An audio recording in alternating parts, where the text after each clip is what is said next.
Kalau untuk hanya sekedar kita mendapatkan makna la ilaha illallah, tiada Tuhan selain Allah, itu mudah. Tapi bagaimana dengan dikatakan la maqsuda illallah? Bagaimana dikatakan dengan la maujuda bihaq illallah? Bagaimana kalau dikatakan makna la ilaha illallah itu la masyhuda illallah? Nah, itu sulit.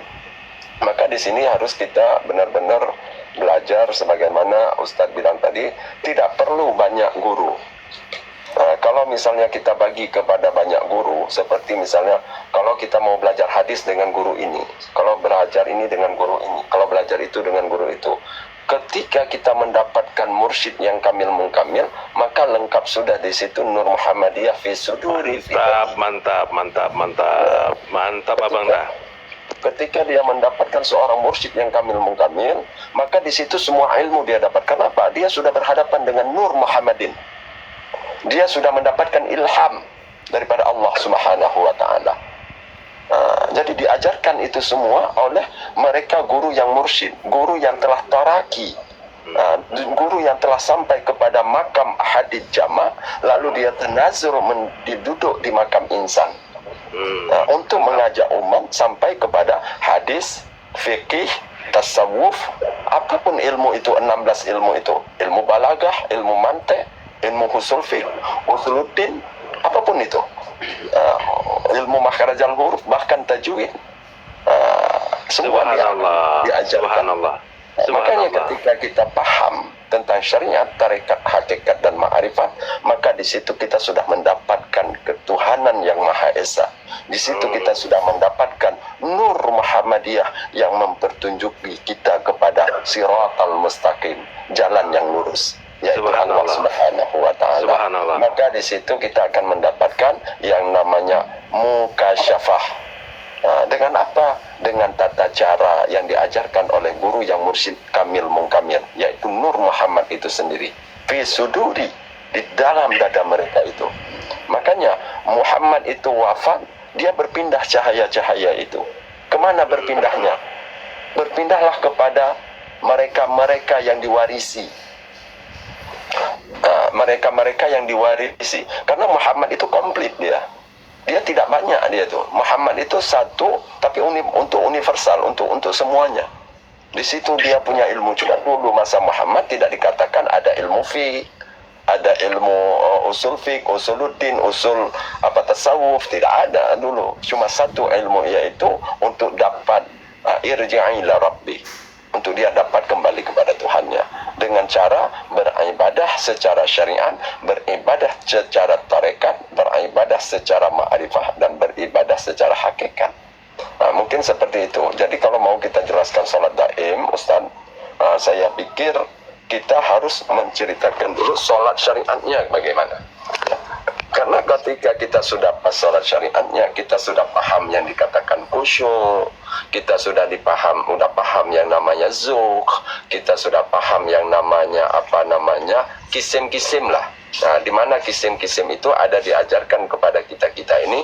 Yang pertama ada dikatakan kisim bidanyat, lalu kisim abwad, lalu kisim muamalan, ada kisim akhlak, ada kisim usul, ada kisim audiyat, ada kisim ahwal, ada kisim wilayat, ada kisim hakae, ada kisim nihayat. Nah, ini yang perlu kita lalui sehingga kita sampai kepada yang dikatakan, yaitu yaitu sholat daim tadi. Nah, jadi banyak sekarang orang ini, kita ya, saya termasuk saya sendiri, banyak untuk apa kita sholat syariat? Allah mengatakan di dalam sembahyang, di dalam Al-Quran, wa aqimus sholat as-salatu li zikri, dirikan oleh musolat, sholat itu untuk mengingatku. Jadi kita asal ingat Allah saja sudah selesai sholat kita. Tidak seperti itu. Itu meninggalkan syariat namanya. Karena syariat ini yang dilakukan oleh Rasulullah SAW, ya pada malam hari ini Rasulullah Mi'raj 27 Rajab untuk mengambil sholat syariat itu yang dikatakan 17 rakaat dengan rukun-rukunnya 13 rukun ditambah tumaninahnya 19 rukun. Jadi ini harus kita lakukan. Rasulullah bermi'raj untuk mengambil sholat kita ini dengan ditawarin dengan 50 waktu. 50 waktu, sehingga menjadilah 5 waktu. Menjadi daripada 5 waktu itu 17 rakaat. Nah, itu wajib kita lakukan. Di dalam 17 rakaat itu mengimplementasikan di dalam kehidupan kita, di mana di situ khusyuk, di mana di situ kita bisa mengingat Allah di setiap waktu. Dimanapun kita duduk berdiri, kita tidak sanggup kita mengatakan la ilaha illallah dengan mulut kita, Allah Allah di dalam hati kita. Nah, itulah yang dikatakan kalbun mukminun baitullah, atau dikatakan solat orang mukmin itu mi'rajul mukmin. Solat itu mi'rajul mukmin. Solat itu adalah mi'rajnya orang mukmin. Nah, mi'rajnya orang mukmin inilah yang dikatakan yaitu solat pada daim. Mungkin seperti itu. Wallahu a'lam bishawab. Wa ilahukum ilahu wa Subhanallah, subhanallah. Jadi ini kuntum minaz zalimin. La haula wala quwata illa billahil aliyyil azim. ya, subhanallah, ini Bang Tengku Manzamir. Guru. Mantap. Manzamir. Terima kasih. Jadi Bang Tengku tadi mensempurnakan apa yang saya terangkan tadi tentang sholat usuk segala macam. Beliau menerangkan secara detail. Jadi intinya kita harus terkait dengan ilmu thariqat syariat tadi. Tapi di situ ada ahli zikir, disebut wali mursyid, insan kamil, mukamil. Nah, itulah kunci dari segala guru tadi. Kalau ingin mengetahui bagaimana kita mengenal Allah sampai ke hadirat Allah tadi. Karena itulah yang dimaksud dari Bang Tuku Nazir secara detail bagaimana kita berhampir diri ke hadirat Allah SWT. Itu cukup menarik. Saya baru juga tahu ini detailnya ini Bang. Tapi mantap. Makasih banyak Bang atas ininya. Ya, sedikit lagi tentang ketauhidan kita. Tentang tadi sampai kepada Allah. Bagaimana kalau ada seorang anak gadis yang bunga desa. Ada saya menceritakan kepada misalnya penguasa laut dengan teman-teman gini. Di sini ada Mbak Mekar ya, dari Singapura juga. Ada Gustiri juga, ada teman-teman kita semua. Ada namanya itu adalah Aisyah di suatu desa. Beliau itu sangat cantik orangnya. Beliau itu sangat dermawan orangnya. Beliau itu sangat berkasih sayang orangnya. Beliau itu sangat luar biasa. Jadi segala hal sempurna pada beliau itu. Siapa namanya? Aisyah. Apakah Anda sudah mengenal Aisyah? Tidak. Tentu kita harus mengenal Aisyah itu. Aisyah kita tahu. Begitulah kita tahu dengan Allah Subhanahu wa taala, di mana bahwa Allah itu Maha Agung, Allah itu Maha Bijak, Allah itu Maha segala-galanya, 99 sifat Allah. Yang di dalam ada Asmaul Husna, ditaruh di situ di dalam nama-namanya Allah. Jadi kita tahu itu semua secara ilmu kita. Apakah kita sudah mengenal Allah? Tidak pastinya. Maka di situ kita perlu tanya, Mbak Mekar, kenalkan saya dengan Aisyah tersebut. Kenalkan saya dengan dia. Bagaimana caranya? Karena itu cuma Mbak Aisyah, Mbak Mekar ini yang mengenali. Namanya Aisyah tadi karena orang kampung beliau, karena beliau sering datang ke kampung itu. Itu apa namanya? Itu namanya ilmu yakin, kenal Tuhan dengan akidah. Kita yakini karena ada kabar. Kita mengenal Allah dengan kabar. Itu belum sah keimanan beliau. Belum sampai keimanan. Cuman untuk diakui sebagai Islam itu sudah oke. Dia sudah termasuk orang-orang Islam. Tapi kalau untuk iman beliau itu masih ada gangguan-gangguan di situ. Ataupun itu masih iman ghaflah, iman-iman orang yang lalai. Karena dia apa? Karena dia hanya mengenal nama dan sifat-sifatnya. Maka di situ dengan demikian, maka kita ingin kepada mereka, ingin datang, ingin sampai. Ketika ingin sampai itu dikatakan itu adalah yaqdah namanya. Apa namanya? Yaqdah. Innama a'izukum biwahidatin antakumulillah. Hanya saja ku ajarkan kepada kamu dengan yang satu. Bangun kamu untuk Allah. Inilah kita sudah dibangunkan hati kita sehingga kita ingin mengenal sesungguhnya Allah itu. Dengan cara bagaimana? Kita harus berjalan kepadanya. Itulah dikatakan tarekah. jalan. Itulah namanya tarekah. Setelah kita berjalan, sampailah kita kepada tempat si Aisyah tersebut. Dengan kita melihat rumah beliau, kita mak benar rupanya rumah beliau saja cukup indah. Memang si Aisyah ini cukup kaya orangnya. Mobilnya aja bersusun di depan rumah. Jadi keyakinan kita itu dengan Aisyah itu sudah mendekati, sudah keyakinan kita itu sudah meningkat. Itu apa namanya? Itu namanya ainul yakin. Ketika diketok pintu rumah itu, Assalamualaikum, dijawab dengan suara lemah lembut. Ketika kita masuk, itu belum kita mendengar orang itu, tapi dengan suara saja sudah luar biasa. Lalu kita melihat wajah dia, dibuka pintu, kita melihat wajah dia. Itu apa namanya? Itu namanya hakul yakin. Itu sudah kepada tauhid sufi namanya. Yang pertama tauhid awam, yang kedua tauhid tasawuf, yang ketiga tauhid sufi. Ataupun dengan bahasa tauhidnya, yang pertama tauhid kalam, yang kedua tauhid ataupun ilmu, yang pertama ilmu yakin, yang kedua ainul yakin, yang ketiga hakul yakin. Nah, yang keempat, ketika kita berbicara dengan beliau ini itu segala macam, pulang kita dari situ, maka kita apapun yang dibilang sama orang, kita lupa kepada segalanya. Yang ada hanya ingatan kita Aisyah. Yang ada di dalam pikiran kita hanya Aisyah. Apapun terjadi kita hanya Aisyah. Maka itulah yang dikatakan kamalul yakin.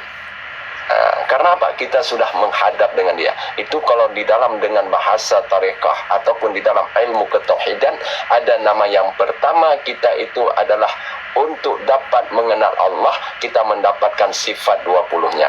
Mulai daripada wujud, qidam, baqa, mukhalafatu sampai kepada mutakalimun. Dan kita mengetahui sifat-sifat Allah, 99 sifat itu. Kita paham tentang sifat itu. Itu baru kita mengenal secara ilmu yakin. Lalu kita berangkat, itu masuk di dalam tarekat. Di dalam tarekat itu harus ada orang yang menunjuki kita, yang mereka telah sampai kepada namanya alam al-qurbah. Kalau dikatakan oleh Syekh Abdul Qadir Al-Jalani di dalam kitab Sirul Asrarnya.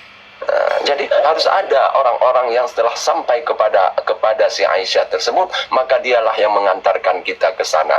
Maka itu ketika dalam perjalanannya itu kita dikatakan tauhid tasawuf, ataupun dengan bahasa lain dikatakan itu adalah ainul yakin. Sampai kita ke tempat itu dikatakan tauhid sufi. Kalau dengan bahasa lain dikatakan itu adalah ilmu hakul yakin. Itu hakul yakin. Nah, ketika kita telah bersama dengan dia, hilang diri kita, hilang ingatan kita kepada selain dia, bahkan diri kita saja kita lupa, itu namanya tauhid irfani, ataupun di dalam bahasa lain itu kamalul yakin. Inilah yang perlu kita sampai. Bukan kita berhenti pada syariat. Kita syariat yang penting kita tahu hukum syara.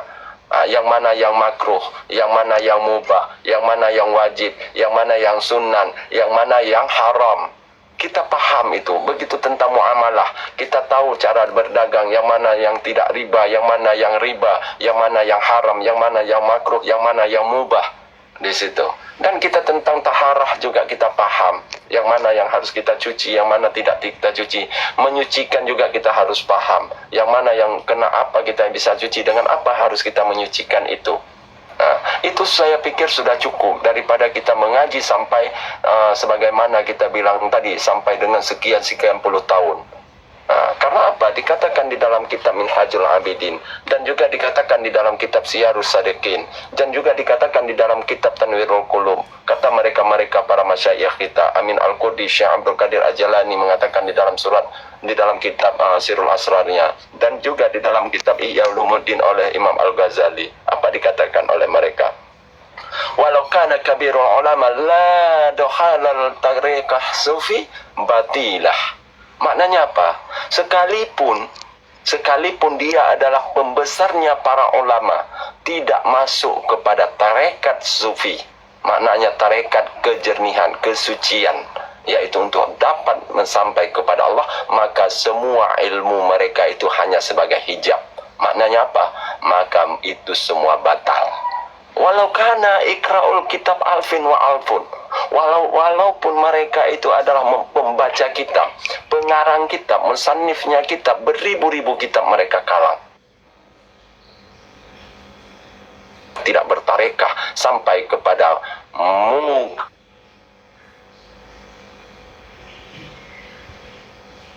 A'udzubillah wa na'udzubillahi min zalik. Mungkin saya wallahu a'lam bishawab. Subhanallah, subhanallah, subhanallah. Mantap, mantap. Ini luar biasa. Abang ini ada pelaku pengamal tarikat kalau begitu. Pengamal tarikat beliau ini, alhamdulillah. Ya. Jadi tahu tentang isi. Ustaz. Ya. Masih ada yang berhadap dan yang dihadap. Ya, Belum ayat. tauhid. Berarti Jadi ayatnya yang terakhir adalah kamalul yakin. kamalnya yakin tadi itu saya baru tahu juga itu. Kamalul Makasih. yakin. Itu kan tazali Jadi dia hakul maksudnya. yakin itu masih ada yang berhadap. Masih ada yang berhadap dan yang dihadap. Berarti belum tauhid. Jadi tauhid itu juga ada terbagi kepada 3 dia kan gitu. Dan juga kalau ilmunya 4. Tapi kalau apanya 3. Dari bagi awam, bagi khawas, bagi khawasil khawas. Nah, begitu juga di dalam apa tadi? Di dalam apa namanya? Ilmu yakin. Nah, itu hanya kabar. Kita mengenal Tuhan itu melalui kabar. Bahwa dikatakan bahwa di sana ada penguasa laut. Penguasa laut itu orangnya baik, ini itu segala macam segala. Itu hanya kita tahu kabarnya. Sifat-sifatnya itu kita datang daripada kabar. Sementara ainul yakin itu kita sudah tambah keyakinan kita untuk kita dapat menggapai kepada kabar tersebut, tujuan alamat yang dituju tadi. Nah, sementara hakul yakin kita sudah sampai, sudah berhadapan, sudah melihat. Artinya dalam ayat mengatakan fa in tamalahu sama wajah Allah, itu hakul yakin yang dimaksud. Itu hakul yakin. Itu masuk menghadap kepada wajahnya Allah, menghadap dengan Allah. Itu namanya di dalam tarekah namanya tawajuh. Tawajuhi ilallah. Makanya di dalam tarekat beribu-ribu definisi tarekat, inti pada satu, yaitu tawajuhi ilallah. Apakah sudah cukup kita dengan tarekat itu? Tidak cukup. Karena tarekat itu baru tawajuhi ilallah, masih hadap hati kita kepada Allah. Maka di situ ada ditambah dengan hakikat. Apakah kita cukup berhakikat? Tidak juga cukup di situ. Karena apa? Hakikat itu mi'raj ilallah ataupun irji'i ila rabbi. Ya ayyatuhan nafsul mutmainnah irji'i ila rabbi. Itu masih dia mau kembali dia kepada Tuhan. Itulah yang dikatakan hakul yakin. Dia udah kembali kepada Tuhannya. Kalau istilah dalam hadis, mutu anta qabla mutu, mati kamu sebelum kamu mati. Nah, ini untuk apa kita mati sebelum kita mati? Karena kita agar kembali kepada Tuhan. Untuk kita dapat talqin, betul. Artinya yang tadi terakhir, yang terakhir Bang, yang terakhir itulah yang dikatakan fasadal jasad, ataupun dengan bahasa yang lain awaludin ma'rifatullah itu. Man arafa nafsah faqad arafa rabbah, man arafa rabbah fasadal jasad. Jadi fasadal jasad itulah fana dia di dalam alam al-qurbah, ataupun dikatakan dengan muayyanah. Jadi muayyanah itu hilang wujud dirinya. Maka ketika itu Syekh Siti Jenar mengatakan di mana itu Syekh Siti Jenar, Syekh Ali Al-Mansur. Tidak ada Ali Al-Mansur di sini, yang ada hanya Allah. Dia mengaku dirinya Tuhan. Kenapa dia mengaku dirinya Tuhan? Karena dia di ketika itu lagi muayyanah, lagi tidak ada dirinya di situ, dia lagi fasadal jasad di situ. Artinya ada ukuf billah di situ Bang, yang dimaksud. Kalau ukuf billah itu masih duduk dianya. Itu masih di dalam ajaran tarekat itu. Belum sampai kepada alam ma'rifah, alam al-qurbah tadi. Sampai ke alam al-qurbah itu memang tidak ada di situ, la ta'yin di situ. Ya. Bahkan jangankan kita, nama saja tidak ada di situ. Alif lam lam ha itu nggak ada, Allah itu nggak ada, Muhammad nggak ada di situ. Wah, masya Allah, tinggi kali yang ini. dikatakan sampai kepada yang dikatakan laisa kamislihi syai'un. Ya. Nah, itu baru tidak. Jadi Bang Tengku ini tadi keyakinan terakhir. Tadi apa tadi Abang bilang? Keyakinan Kamalul terakhir. yakin. Kamalul yakin. Jadi inilah yang duduknya makam Rasulullah yang diceritakan abang ini. Itulah duduknya. Masya Allah. Itulah yang sekarang perdebatan terjadi ketika dikatakan qul huwallahu ahad. Katakanlah wahai Muhammad, dianya huwa itu zamir huwa itu kembali kepada insan, itu yang diperdebatkan oleh orang syariat. Sementara itu Karim Ajili jelas menjelaskan di situ lam alif alif lam. Kalau lam alif maka itu dia Tuhan, Tuhanku. Kalau alif lam aku Tuhan. Nah, ini perbedaan antara Tuhan aku itu tidak boleh, aku Tuhan itu tidak boleh. Jadi apa yang mau kita sebut di sini? Itulah yang dikatakan muayyanah tadi. Kalau misalnya coba bilang di mana Tuhan?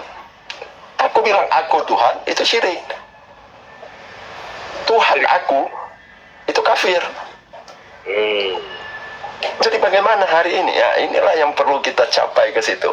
Sehingga disitulah wa in geribatu bada, wa in bada gariyabani. Jadi hilang diri kita, tiada apapun di situ. Bahkan nama dan sifat Tuhan tiada di situ. Yang ada hanya laisa kamislihi syai'un. Betul, sudah mantap itu. Itulah lagi itu. Itu ujungnya sudah nggak ada lain, itu ujungnya yang abang sebut itu. Artinya ini pemahaman yang luar biasa yang abang buka di Qomal ini, yang saya juga detailnya baru ini saya mengetahui, padahal tujuannya juga saya tahu sebenarnya, tapi detailnya luar biasa ini. Alhamdulillah ya, Bang Pungasa luar biasa nih Bang Teguh. Mohon maaf nih Bang Teguh, Bang Teguh pengamal tarekat apa? Boleh saya tahu? Soalnya Bang Tengku ini tahu Syekh Siti Jenar, tahu Syekh Abu Mansur Al-Halaj, tahu artinya inti dari cerita tadi Imam Ghazali. Artinya inti dari kan cerita tadi besar. Ya, Tazali lah yang dibicarakan dengan Bang Tengku ini, maksudnya akhir itu bilang. Ya, jadi Bang Tengku saya mau tanya ini, Bang Tengku pengamal tarekat apa ini? Tarekat Naqsabandiyah Qadariyah. Saya jami'an tarekat. Ya, jadi saya juga pengamal tarekat Naqsabandiyah Khalidiyah, Bang. Ya, jadi Ya, kita satu frekuensi kalau begitu. Kalau Naqsabandiyah, ini biar turunan ya. Ya, turunan tarekat Naqsabandiyah. Dari Baudin Naqsabandi. Saya jami'an tarekat. Maknanya begini, kita boleh berbicara tarekat apapun. Mau Qadiriyah boleh, Samaniyah boleh, Syakariyah boleh, Khalidiyah. Karena Al-Khalidiyah itu dia kan begini dia.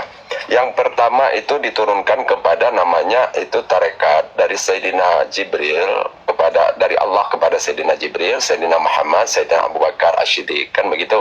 Ya. Lalu baru di situ dinamakan nama setelah Sayyidina Abu Bakar Asy-Siddiq itu dikatakan tarekah Naqsabandiyah ataupun As-Siddiqiyah, di situ dikatakan. Jadi As-Siddiqiyah itu siapa saja?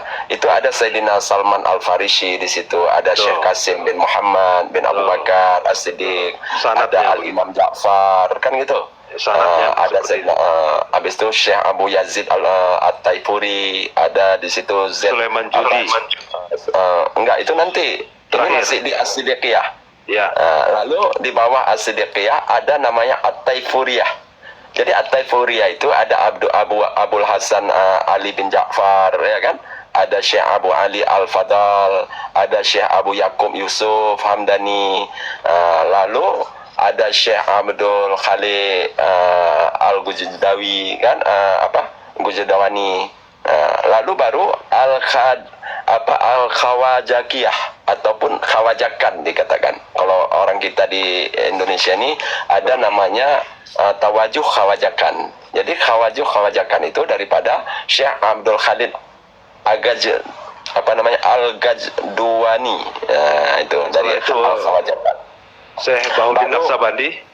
Baru Al-Khawajakiyah dulu. Baru di bawah itu ada Syekh Arif, habis itu Syekh Mahmud Anjiri itu kalau nggak salah saya.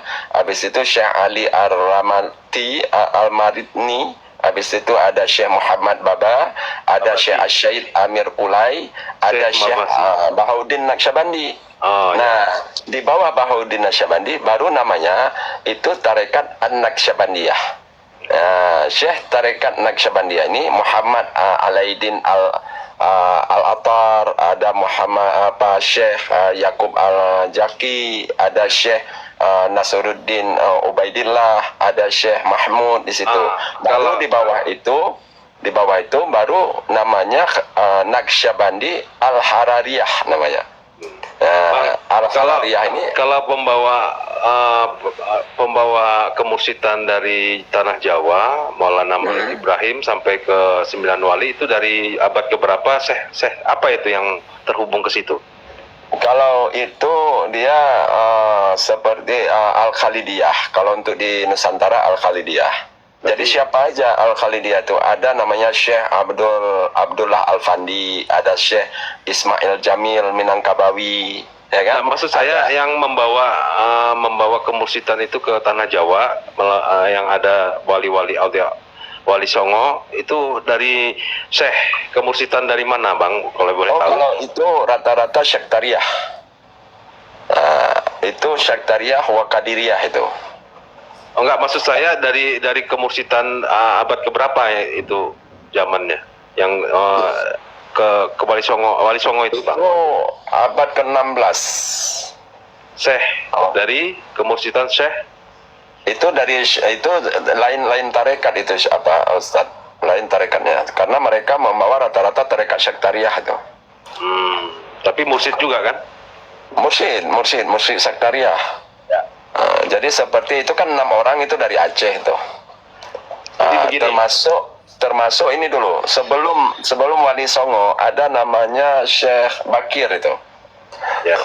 Syekh Al-Bakir itu di Pulau Jawa juga, itu sebelum Wali Songo itu. Syekh Al-Bakir, beliau itu adalah salah satu 9 dari 9 orang yang masuk ke Aceh. Beliau salah satu yang masuk ke Pulau Jawa dari Aceh, dari Persia beliau masuk kemari, lalu beliau ke Pulau Jawa. Itu Syekh Al-Bakir. Jadi Syekh Al-Bakir ini beliau adalah membawa tarekat Syektariyah, karena dulu nggak masuk tarekat ini Naqsyabandiyah. Karena tarekat Naqsyabandiyah ini baru. Ya, artinya begini, semua dari kemursidan ya, Bang. Mursyid. Jadi saya mau tanya ini tentang kemursidan dengan Abang yang artinya mengetahui secara detail. Apa pentingnya kita bermursyid dalam artinya sebagai umat Rasul ini? Apa pentingnya? Karena tadi Abang ceritakan tentang hal itu, apa yang menjadi tolak ukurnya kita harus bermursyid, mengenal Tuhan itu yang artinya terhubung kepada Allah itu? Apa yang tolak ukurnya kita harus bermursyid sebagai umat Rasul ini, Bang? Boleh kan Abang berbagi cerita? Itu perintah dari Allah. Perintah dari Allah, carilah olehmu wasilah ya. Carilah olehmu wasilah. Dan perintah juga daripada para nabi, dan perintah juga daripada para wali Allah, di mana dikatakan oleh Yazid Al-Bustami, dikatakan oleh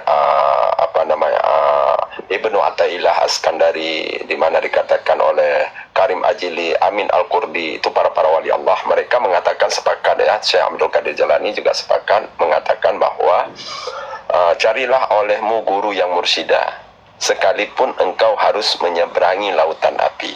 Maknanya apa? Sekalipun engkau harus menyeberangi lautan api itu, maknanya sulit untuk kita dapatkan itu. Kalau mursyid mah banyak, mursyid di mana-mana banyak. Tapi yang benar-benar mursyid yang kamil mungkamil, yang dimaksud insan kamil Nur Muhammadin itu sulit untuk kita dapat. Ya, di dunia ini cuma ada 360 orang, dan itu selalu berganti, dia tidak pernah berkurang. Sultan Wali Mursyid berarti itu yang dimaksud atau gimana? Iya, wali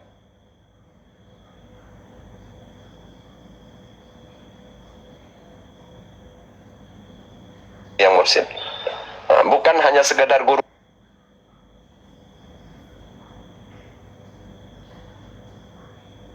yang biasa, mursyid yang biasa, karena mursyid ini terbagi pada 3. Ada namanya mursyid kamil, ada mursyid nakis yang pertama. Yang pertama ada namanya mursyid nakis, yang kedua ada mursyid kamil, ada yang ketiga mursyid kamil mungkamil. Jadi wali yang mursyid. Jadi wali yang mursyid inilah yang dimaksud guru yang mursyida. Maknanya apa? mereka itu sudah taraki sampai ke alam makam al-qurbah, mereka tanazul, turun, dan disitulah untuk apa? Untuk rahmatan lil alamin, untuk rahmat bagi segenap alam ini. Jadi bukan hanya Muhammad itu sudah wafat. Kalau memang Muhammad itu wafat di kubur yang di Madinah itu, kalau sekarang tidak ada Muhammad, mungkin dunia ini sudah hancur. Oke. Makanya itu Muhammad itulah yang ada di dada-dada mereka itu, yang 360 orang itu. Ya, berarti yang disebut pembawa rahmat nurun ala nur tadi, ya kan? Abang kan ke situ arahnya. Artinya dia adalah pembawa rahmat bagi alam semesta. Ya bang ya, begitu ya bang? Ya. Tapi juga dia adalah pemberi syafaat di akhir zaman. Begitu juga? Ya. Jadi Muhammad Rasulullah itu ada pewaris arwahul muqaddasah yang dimaksud, yang disebut ulama warasatul anbiya tadi. Ya, betul ya bang? Betul. Alhamdulillah. Ya. Benar itu. Ya, mantap. Ya. Makanya kalau Ya. saya hari ini misalnya saya cari guru, memang kemana-mana saya cari guru kan. Sampai saya ke Mesir, sampai saya kemana-mana saya cari guru. Jadi di mana dikatakan ada orang itu, saya datangin. Walaupun saya tidak berguru, saya tetap satu. Guru saya satu, tidak pernah saya ceraikan guru itu selagi dia masih hidup. Karena guru itu tidak boleh yang mati. Guru itu yang wujud. Makanya guru ini, kalau misalnya kita sudah meninggal guru itu, maka kita harus cari guru pengganti dia. Pasti ada penggantinya itu. Nggak mungkin nggak ada pengganti dia. Makanya kalau orang bilang saya cukup guru saya yang udah meninggal, tidak bisa. Kalau bertakin kan dalam seumur hidup cuma sekali bang. Ya, bertalkin cuma sekali seumur hidup kita. Boleh sekali, boleh berulang-ulang kali kan gitu. Cuman yang namanya wasilah itu kita tetap, misalnya begini, saya sudah bertarekat nih. Saya belum diangkat menjadi khalifah. Saya belum diangkat menjadi munafis. Dan saya belum diangkat menjadi mursyid. Nah, di situ saya misalnya, ataupun begini, saya berguru dengan Ustadz Wen Mil ya. Saya berguru dengan Ustadz Wen Mil nih. Lalu Ustadz Wen Mil mengangkat saya sebagai khalifah. Kan begitu. Mengangkat ini bukan diminta, dia diangkat dengan perjalanan dia tadi, diangkatlah saya menjadi khalifah. Lalu meninggalnya Wen Mil, saya harus cari untuk saya mendapatkan kemursidan tadi. Nggak bisa saya meninggal guru saya ini, saya langsung otomatis jadi mursyid, nggak bisa.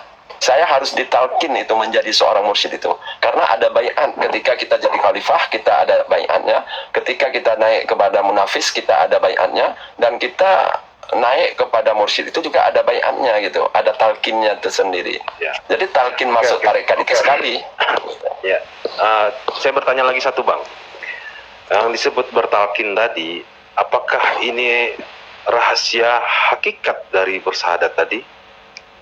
Abang bisa jelaskan? Kita bertalkin itu sebenarnya begini ya. Kalau misalnya kita bertalkin ini kepada tarekat gitu. Jadi bertalkin kepada tarekat itu kita bersumpah bahwa bahasanya berikrar.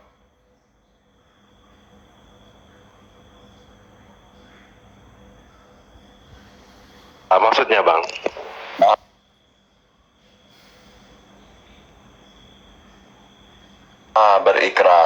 Berikrar bahwa kesannya kita benar-benar sami'na wa ta'na kepada guru kita.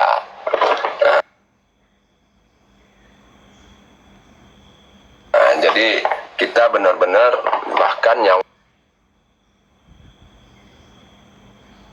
kita itu rela untuk guru kita. Mulai daripada jasad kita, ruh kita, dan sir kita serahkan sepenuhnya kepada guru kita. Kalau kita tidak menyerahkan itu kepada guru kita, bahkan kita tidak bisa sampai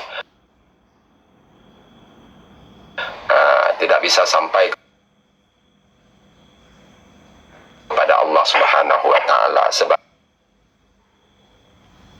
Bagaimana para sahabat dulu. Para sahabat kan ikrar juga sampai mereka mengatakan al-awalul mu'minin di dalam ayat itu kan. Mereka mengatakan bahwa awal-awalnya mukmin, saya awal-awalnya mukmin, yaitu dengan syarat dia sudah harus berbaiat kepada gurunya. Makanya dia benar-benar menyerah dirinya kepada guru. Guru yang mana? Bukan guru pada syariat. Bukan guru yang membaca kitab Al-Kalamu Walatu Murakabumu Fitu Biwadi'i. Bukan itu. Itu bukan, itu guru. Tapi guru yang mengajarkan kita bisa baca kitab. Nah, makanya saya bilang di Indonesia misalnya, kita kan asik hari ini kepada mau nanta asik hafal-hafal itu, dan asik kita membaca kitab. Dan ketika kita tanya kepada murid-murid itu, kelas berapa kamu ngaji? Sudah 6 tahun. Apa kitab kamu? Kitab Mahali. Kenapa harus Mahali? Kenapa tidak yang lain gitu? Ini kenapa kita sudah didoktrin oleh Nuruddin Araniri tentang Islam itu hanya pada syariatnya saja, dan didoktrin lagi oleh Senyok Kerenye, dan didoktrin lagi oleh ulama-ulama fukaha-fukaha yang terbaru sekarang ini. Mereka hanya belajar kitab, paham hukum syariat, tapi tidak pada hakikat. Bahkan banyak sekarang guru-guru mempertakut-takutkan. Kalau dikatakan di dalam kitab Ihya Ulumuddin, barang siapa yang menakut-nakutkan dia akannya hakikat, maka mereka itu adalah al-ulama syaitan, ulamanya para syaitan. Jadi tidak ada berbedanya kalau menakut-nakutkan akan ilmu hakikat. Poin tadi Bang, saya tanya poin tadi, siapa tahu Bang bisa poin bertalkin tadi, apakah ini sebenar-benar hakikat kita bersahadat, artinya disaksikan bahwa sahadat kita itu ada yang menyaksikan? Apakah itu salah satu? Saya mau tahu juga ini. Abang buka saja di sini. Gimana? Enggak, benar gini. Ini ada orang 11 orang. Jadi nanti begini. Nanti apa namanya, kalau hal itu kita sebut kan Sayyidina Ali menyebut, ini bukan saya yang sebut, bilang Sayyidina Ali ilmu sama saya ada 2, dia bilang, ya kan? Yang satu saya bisalah tuang tempat ustadz-ustadz nih, kata Sayyidina Ali itu. Yang satu lagi kalau saya tuangkan, saya dipancung nanti. Saya sudah, oke, tutup aja. Saya bukan apa, saya mau sampai ke nukleusnya, intinya, tapi sedikit aja, sedikit aja. Saya paham juga sebenarnya. Di dalam tarekat, guru itu adalah Tuhan aku. Itu sedikit aja. Sudah, itu terlalu ekstrim Abang dah. Terlalu ekstrim. Itu dalam tarekat ya. Ya, terlalu ekstrim itu. Nggak bisa. Jadi gini, kalau dalam kisah hadis, Bang, jadi para sahabat Rasul itu kan dulu bercerita, berdialog kepada Rasul. Ya Rasul, ini perkataan Sayyidina Ali. Bagaimanakah aku bisa melihat Tuhan, kata Rasul, atau memandang Tuhan? Aku mencari kemana-mana tidak menemukannya. Bagaimana aku memandang Tuhan? Kan itu ada hadisnya seperti itu. Itu ekstrimnya sama itu tadi. Ya. Udah begitu aja. Saya nggak mau lanjut lagi cerita itu. Terlalu ekstrim. Terlalu nanti kalau orang Wahabi dan Salafi menganggap itu bid'ah nanti. Mohon maaf. Ya. Jangankan Wahabi Salafi, Ustaz. Ya. Ulama kita sekarang ini itu nggak boleh syirik hukumnya katanya. Sementara di dalam Tanwirul Qulub jelas itu. Ya, apa di halaman 114 itu nggak salah saya, di dalam kitab Tanwirul Qulub karangan Amin Al-Qurdi, itu wali Allah tuh. Apa dia katakan? Hadirkan gurumu di setiap rukun sholatmu. Udah syirik itu. Ya, tutup itu Abang. Astagfirullah. Ya, subhanallah. Jadi itu hadis itu yang tadi saya bilang itu hadis itu tidak bisa dibantah, tapi bisa dianalisa dan diriset. Artinya begitu. Jadi Abang kita sudah menceritakan hal-hal yang